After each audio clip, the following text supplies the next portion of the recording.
Hello welcome to our channel be prepared guys. ఈరోజు notification చూసుకుంటే మనకి ఇండియా పోస్ట్ పేమెంట్స్ బ్యాంక్ నుంచి notification అయితే ఒకటి రావడం జరిగింది. ఇది గవర్నమెంట్ ఆఫ్ ఇండియా అండర్టేక్ అనమాట.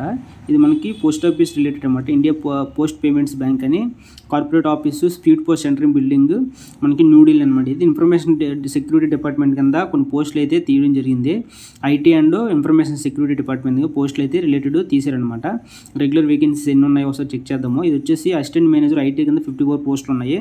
మేనేజర్ ఐటీ పేమెంట్ సిస్టమ్ కింద ఒక పోస్ట్ ఉంది. Manager IT infrastructure network and చూసుకుంటే 2 పోస్టులు ఉన్నాయి. మేనేజర్ ఐటీ డిపార్ట్మెంట్లో ఎంటర్ప్రైజెస్ డేటా వేర్ హౌస్ చూసుకుంటే ఒక పోస్ట్ ఉంది. Senior manager IT payment system చూసుకుంటే ఒక పోస్ట్ ఉంది.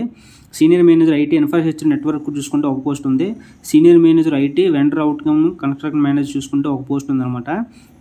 దీనికైతే సైబర్ సెక్యూరిటీ ఎక్స్పర్ట్ అయితే 7 పోస్టులు ఉన్నాయి. ఐటీ డిపార్ట్మెంట్లో అయితే ఇన్ఫర్మేషన్ సిస్టంలో మనకి కొన్ని పోస్టులు ఈ విధంగా అయితే తీయడం జరిగింది. దీనికి ఆన్లైన్ అప్లికేషన్ వచ్చేసి 21/12/2024 నుంచి లింక్ అయితే ఓపెన్ అవుతుంది. మనకి లాస్ట్ డేట్ వచ్చేసి నెక్స్ట్ మంత్ 10 వరకు టైం ఉందన్నమాట. దీనికి ఫుల్ డీటెయిల్స్ అయితే ఇంకా రిలీజ్ చేయలేదు. ఓన్లీ షార్ట్ నోటిఫికేషన్ అయితే రిలీజ్ చేయడం జరిగింది. ఫుల్ డీటెయిల్స్ ఇచ్చినప్పుడు అయితే ఎలిజిబిలిటీ కేటగిరీ అయితే ఏం చెప్పలేదు అనమాట. దీనికి ఎవరు అప్లై చేసుకోవచ్చు ఏంటి అనేది. కాకపోతే ఇక్కడ assistant manager IT department payments ఇవన్నీ ఉన్నాయి కాబట్టి మనకు హైర్ క్వాలిఫికేషన్ ఉంటుంది. డిగ్రీ అయిపోయి మనకి ఐటీ సెక్టర్లో ఏమైనా వర్క్ చేసుకోవడం కానీ లేదంటే ఇన్ఫ్రాస్ట్రక్చర్లో కానీ పేమెంట్ సిస్టంలో కానీ ఉంటుంది. కాబట్టి ఎవరన్నా దాని రిలేటెడ్ ఎవరైనా ఉంటే నోటిఫికేషన్ వచ్చిన తర్వాత చెప్పడం జరుగుతుంది. చెక్ చేసుకోండి ఒకసారి. అప్లై చేయడానికి వీలుగా ఉంటే అప్లై చేయండి. గవర్నమెంట్ ఆఫ్ ఇండియా కాబట్టి ఇండియన్ పోస్ట్ పేమెంట్స్ కాబట్టి సాలరీ కూడా హైక్ ఎక్కువ ఉంటుంది. తర్వాత ఫుల్ డీటెయిల్స్ వచ్చిన తర్వాత మళ్ళీ ఎలిజిబిలిటీ కేటగిరీ ఏంటి అని చెప్పడం జరుగుతుంది. Please subscribe, please support. Thank you.